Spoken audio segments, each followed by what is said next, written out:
Ang reklamo po ninyo ay itong pintuan ng bahay ninyo, hinarangan ng yero. Hindi nga po namin po alam kung bakit niya sinaraduan ang pintuan namin. Dapat, kung ayaw niya magpadaan, gumawa siya ng harang na hindi bahay namin ni sinaraduan. May bagong may-ari na. Meron po. Meron po. Kaya lang talaga ayaw niya po magbigay ng right of way. Okay. Kayo ba'y nag-uusap sa barangay patungkol sa issue na to? Pumunta po kami kay Chairman Ignacio. Mm-hmm. Ang sabi niya po sa amin, sige, buksan niya ang pintuan na yan. Sabi niya gano'n. Hindi naman po namin mabuksan. Baka mamaya anuhin kami nung Kami ang may-ari. kakasuhan. Anong tingin nyo rito, Kap? Sinong tama, sinong mali? Kung ako nagtatanong lang naman para sa inyo. Hindi, para sa akin, tingin ko, yung karapatan ng may-ari ng lote yun. Lumapit po kami sa hashtag ipabitag mo upang ireklamo po namin si Mirnatan. Dahil po, sinaraduhan po yung pintuan namin noong 2024 ng January. Pagkita ko po sa pintuan namin, sarado na. Gusto namin buksan, hindi naman namin mabuksan. Nagagalit sila pagka binuksan. Pinanganak na ako, doon na kami daanan namin. Ngayon po, dumadaan kami sa Barrio Rojas. Ayaw niya pong pabuksan yung pintuan. Sarado lang daw po yun, hindi kami pwedeng dumaan kasi nilagyan pa naman nila ng kandado yung gate. Noong unang usapan namin, bibigyan kami ng susi para meron kami daanan. Tapos ngayon wala yung susi. Doon na kami sa kabila dumadaan. Sir Ben Tulpo, Car Tulpo, sana po matulungan niyo po kami. Makausap si Mirnatan na pakiusapan na bigyan po kami ng daanan.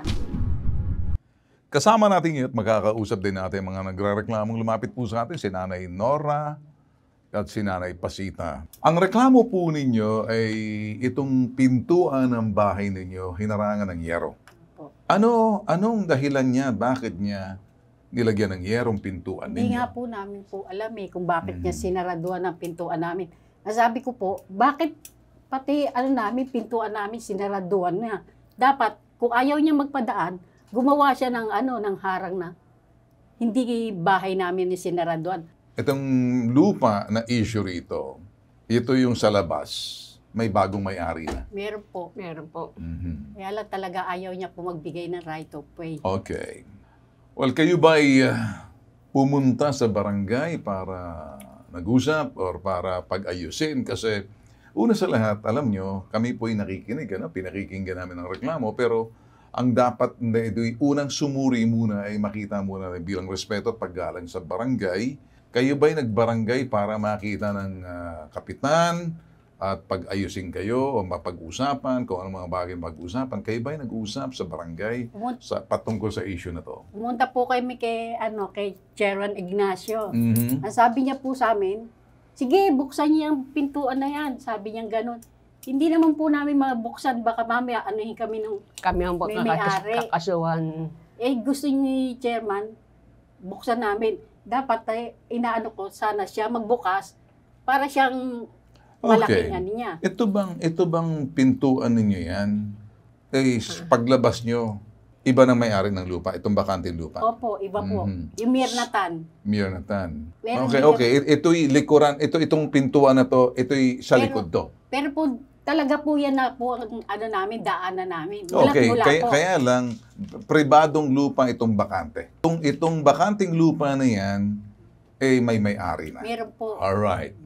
Ito naman, likuran ng bahay nyo to. Opo. Ang harapan sa kabila. Pero ito po sa akin, nasa harapan talaga. Okay.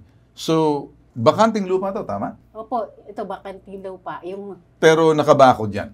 Nakabakod po siya. So, ibig sabihin, paano ka papasok dyan? Kasi pribadong lupa na yan. Kausapin muna natin si Cap, Arturo, Ignacio. Ano pong tingin nyo rito, sir? Baka siguro mabigyan nyo kami ng medyo magandang, Kasi yan dikit silang lote, magkatabi. Okay. Siyempre, likuran nila yan. Mm-hmm. Sarado na yan. Okay. Kaya ang daan nila doon sa kabila, Sa harap? doon sa may iskinita, merong iskinita doon. Alright. Mm-hmm. Oo. Okay, so parang noon, Itong lupa na to, dating may-ari, pero ngayon may bagong may-ari na. Meron na, Alright. nakabili na. Okay. Kung dati kasi yan, pwede nilang daanan lahat ng iskinita dahil bakante lote, may nakabili na. Anong tingin nyo rito, Kap? Sinong tama, sinong mali? Kung ako'y magtatanong lang naman para sa inyo. Hindi, para sa akin, tingin ko, yung karapatan ng may-ari ng lote yun na bakuran Kasi kung talagang gagawin niya na warehouse, talagang masasarado sila niya, papatiran niya. Nag-usap po ba sila, Kap, sa barangay ninyo para lumapit, para magkaroon ng linaw at hihingi ng gabay sa inyo bilang ama ng barangay? Kasi nung hindi pa ako nakaupo, bumalik lang ako pagka-chairman Okay. Yung pumalit sa akin nung una, yan na yung nag-umpisa yung nila. Mhm. Kaya nung bumalik ako tong eleksyon, hindi ko na alam niya kung ano nangyari sa kanila. Ayoko naman na parang Oo. hindi ko narespeto yung proseso na kung saan barangay to, ano? Pwede ko bang siguro, pwede mo bang pagkausapin muna yung dalawa at base doon sa iyong nalalaman bilang isang ama ng barangay, magabayan mo sila. At kung sakaling may nakita po kayo na problema talaga, siguro naman, kukonsulta rin po kayo sa sinasabing legal. Diyan malaman, may sa City Hall naman or sino man na pwedeng magbigay sa inyo ng gabay. Yun pong aking gusto sanang gawin, Kap. Oo, kung pag-usapin ko sila uli rito sa barangay. Mhm. Nag-usap na ba sila dati, Kap? Nag-usap na ba sila? Nag-usap lang. Nagpal lang. Ano pong napagkasunduan, Kap? Ano pong Hindi namin napag-usapan yan. Yung tabi ng lote niya. Mhm. Kasi nga nakabakod na yan Ano pang pag-uusapan dyan? Ang gusto lang nila, buksan yung pinto nila para makalakap sila ng Hangin. na hangin. Pero may bukas naman, parang may bukas naman. Ang ginawa lang siguro ng may-ari, nilagyan ng harang, pero pumapasok pa rin naman ang hangin ata. Pwede ko naman kausapin yung may-ari. Okay. Gawin kalahati lang yung open para hindi sila makapasok dun sa lupa kasi private na yun Okay. So ang gagawin nyo, Kap, ang pintuan, sabihin na lang para medyo may pumasok naman na hangin sa loob para makalamhap ng preskong hangin. Tama? Oo, kalahati na lang. Solusyon na po tayo. Kasi may legal na proseso po dyan. Ang una po dapat makaalam dyan ay yung ama ng barangay na si Kap Arturo Ignacio. Ang gusto niya mangyari ay kalahati ng pintuan kumbaga parang pwedeng buksan para dumungaw at may hangin na papasok.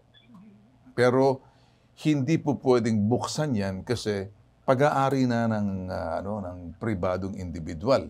So kaya siguro ginawa niya, hinarangan niya, pero okay naman, may butas naman, may hangin pa rin kayo. Kung gusto niyang lakihan ng konting, parang may hangin na parang bintana man, tagusan ng hangin, pakiusapan to. Pero hindi natin pwedeng pilitin yung nagmamayaring bagong, yung may-ari na gagawin nilang warehouse yan, maglalagay din ng pader yan, mawawala rin. So habang hindi pa nilalagyan ng gusali or warehouse, lubos-lubusin nyo na para may hangin.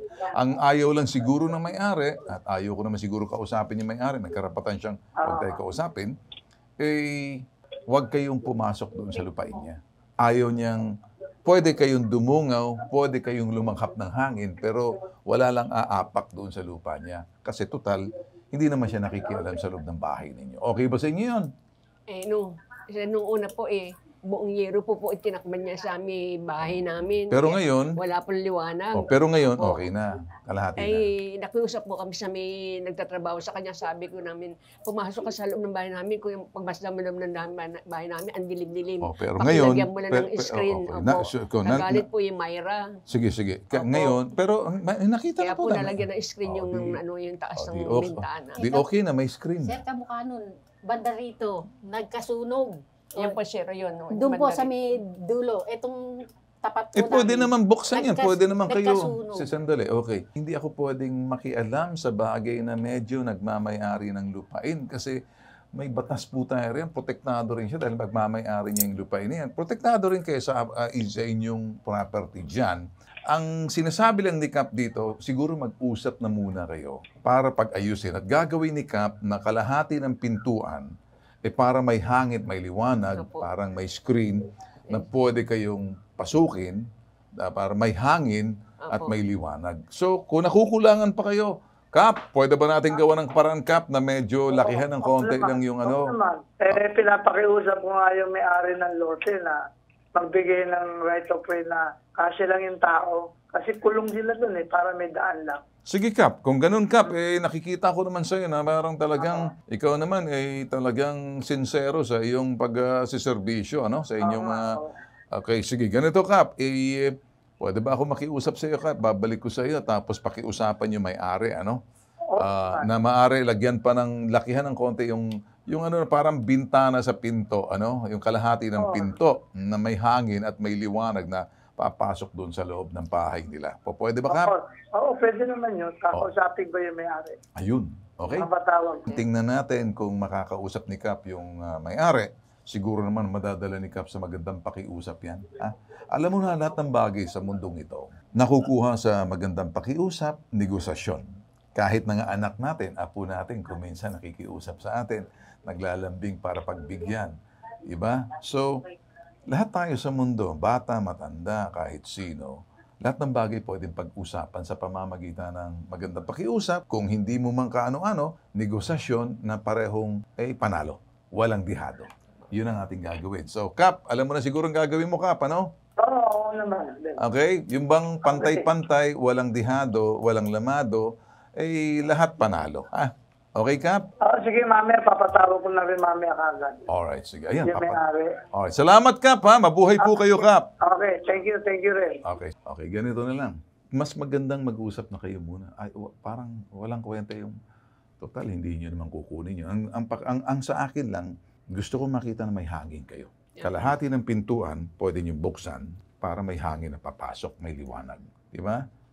Tapos kung gusto nyo, sarado, buksan. Tapos parang bintana. parang bintana. Okay ba sa inyo yun? Okay lang. Ngayon, yun nga lang, hindi ko alam. Pag medyo lumagpas kayo, tumalong kayo sa bintana. Sir, nakita niyo yung daan ko maliit na maliit. Pinag-ano ko lang yun ginanong ko. Di bale na lang. Daanan namin doon sa kabila. Hindi, kasi ang right of way na bibili. Ang right of way ay pinagkakausap, dinodonate mo para madaanan mo. Sa gobyerno or gobyerno, bibilhin mo para madaanan mo kasi ang right of way, parang ibabahagi mo. Ibig sabihin, ibebenta mo na para bilhin na madaanan ng iba. Kung hindi man, idodonate mo. Pero, hindi ko alam kung idodonate sa inyo yun. Hindi rin siguro. So, para sa akin, para hangin na lang. Para medyo makadungaw kayo sa labas. Okay na sa atin yan? Ha? Sir, pwede po kasi dahil po kami, dead end po kami. Hindi kanya pwede. Hindi po kami pwedeng makihingi ng siguro. Karen na pang-exit lang po, pang-emergency. Yung kasi, yun na nga, kapitan na bintana daw nga. Bubuksan mo lang bintana, emergency, talong ka lang doon. Huwag lang yung buong pinto kasi sitingin ng tao. Mukhang may balak. Pag may awang, may balak. Pag may pintuan, may balak. Pag bintana, dungaw lang. Pinuksan niya lang yung bintana. Ang ginawa niya, pintuan. Kalahati ng pintuan, may parang kaya mo buksan. Para po, opo. Ganun lang. Buksan mo lang. Didungaw ka para pumasok yung hangin. Tapos kung gusto mo na, sara mo na sa gabi. Huwag niya nang, although sa akin, parang pwede ba kaming gumawa ng pintuan? Kalahati mabubuksan, kalahati permanente. Para kung sakalang nagkasunog, talon lang. Okay na ba sa atin yun? Okay na. Ayun. Magagawa ni Kap yun, ha? Okay? Salamat, ha? Sige, usap tayo sa baba. Ito po, nag-iisang pambansang sumbungan. Tulong at serbisyo may tatak. Tatak po yan ng ilalaban ka, di ka iiwan. Si Ben Bitag Tulfo. Ito po, yung pambansang sumbungan, #ipabitag mo.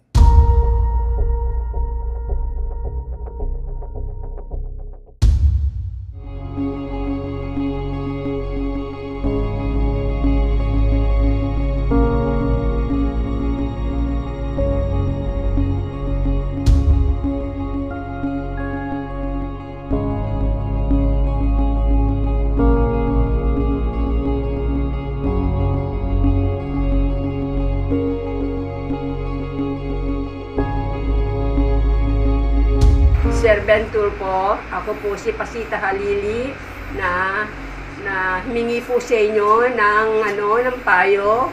At kami naman po in-entertain nyo naman po kami. At nagibus po ako nagpapasalamat na aksyonan po yung hinain namin reklamo sa inyo. Nagkaayos na po kami rito tungkol po sa nireklamo po namin na X ang pinto namin.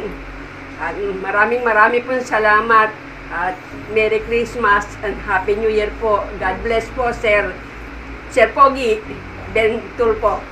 Merry Christmas, sir! Maraming pong salamat sa may pintuan po namin. Thank you.